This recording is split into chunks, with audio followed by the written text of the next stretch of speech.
Hey everyone, welcome to Strange Stories, where we explore near-death experiences and supernatural stories from people who've had a glimpse of the other side.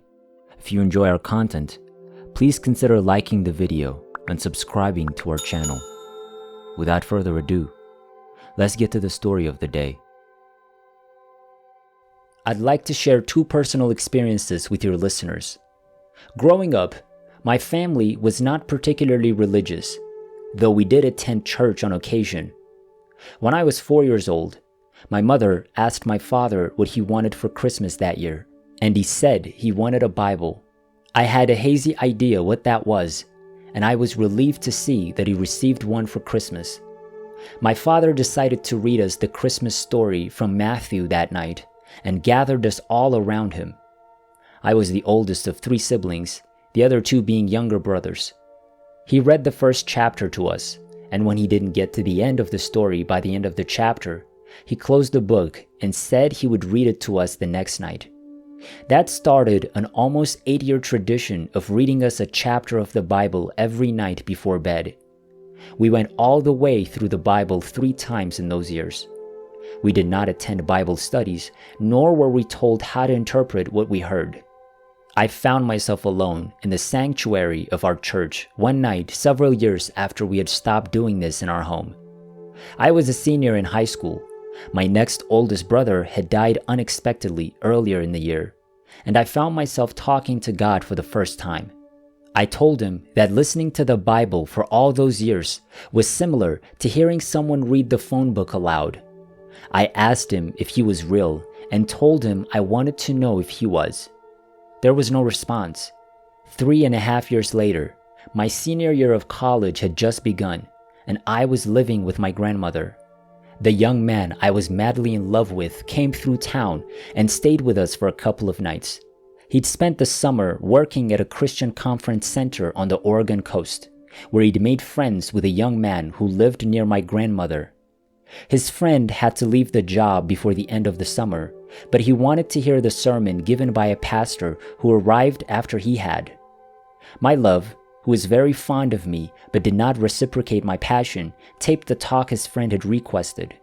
The morning after my guy arrived at my grandmother's, he announced that he was going to his friend's house to play the cassette tape for him and asked if I wanted to accompany him. I certainly did. When he arrived at his friend's house, a cassette player was placed on the living room floor. A cassette was inserted, and we all started listening.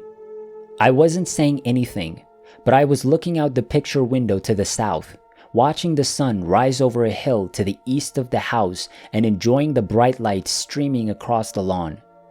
I became suddenly aware of a much greater light in the room behind my head. I turned around and looked. A tall column of light reached almost all the way to the ceiling in the doorway between the living room and dining room. I couldn't see a figure in it, but I knew it had to be Christ. He started walking toward me at the speed of a mortal man. I quickly looked around to see if anyone else could see the light. Nobody else appeared to notice it.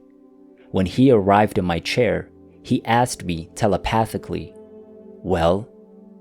I could hear him asking if I was going to walk with him or not. I enthusiastically agreed, and he promptly left. That encounter's joy lingered with me for days, weeks, and even now in a more subdued form. Within days, I realized that every cell in my body had changed as a result of the encounter. The brightness caused me to look away from the earthly sunlight, and when he spoke to me, I was unaware of the recording playing in the room. I was also aware that he was telling the truth, and that what he said was it, that I would not be able to persuade him otherwise, but I didn't have to. Almost 2.5 years later, I was attending graduate school and living in an old dormitory reserved for graduate students. While the dorm was co-ed, the men had 2 floors and the women had 1. The middle floor classroom was now the TV lounge, but because it was on one of the men's floors, the women rarely went in. I, on the other hand, had no problem going into the lounge to watch whatever I wanted and quickly made friends with many of the men. despite the fact that I'd never dated any of them. They took me in as a sister, and at least one of those friendships still exists today. While I had a degree in literature, I was also studying education in order to become a teacher. But like now, my interests were diverse, and I enjoyed reading in a variety of genres. I started reading George Gamow's book, 1, 2, 3, Infinity, in December, near the end of the semester. By chapter 3, I was ecstatic because I suddenly realized, in a flash, how easily a theory of infinity could mathematically prove God's existence. I went to the TV lounge at noon one day, another sunny day, within a day or two of realizing this. I didn't see any of my close friends in the room, but there were about a dozen young men. I was standing next to a blackboard when I noticed chalk in the tray underneath it. At the time, a young man named Christian, who had recently completed his master's degree in mathematics, and I began talking about God. I didn't know him and was surprised at how quickly we got onto this topic. He claimed to be an atheist. I asked him what he would think if I could mathematically prove God's existence to him. You can imagine how skeptical he was, but he let me try. I took up the chalk and began sketching out my concept on the blackboard. I found myself across the room, with my back to the far wall, watching myself while I was talking and writing on the board. I was aware of an entity to my right, but there was no communication between us. I was taken aback when I noticed that half of the young men in the room were forming a line behind me and the other half were standing behind Christian. I got the impression they were picking sides. I noticed that I was still talking and writing, despite the fact that I was clearly across the room from my body. I think I panicked at that point, and then I was back in my body. When I was done speaking, I looked at Christian, who was now staring at me. He finally stammered that he would have to admit that he was no longer an atheist, but that he needed to think about it and would claim agnosticism for the time being. That was sufficient for me, and I staggered out of the room. Within a few hours, I had completely forgotten what I had told him and felt compelled to forget what I had learned about infinity and the proof of God.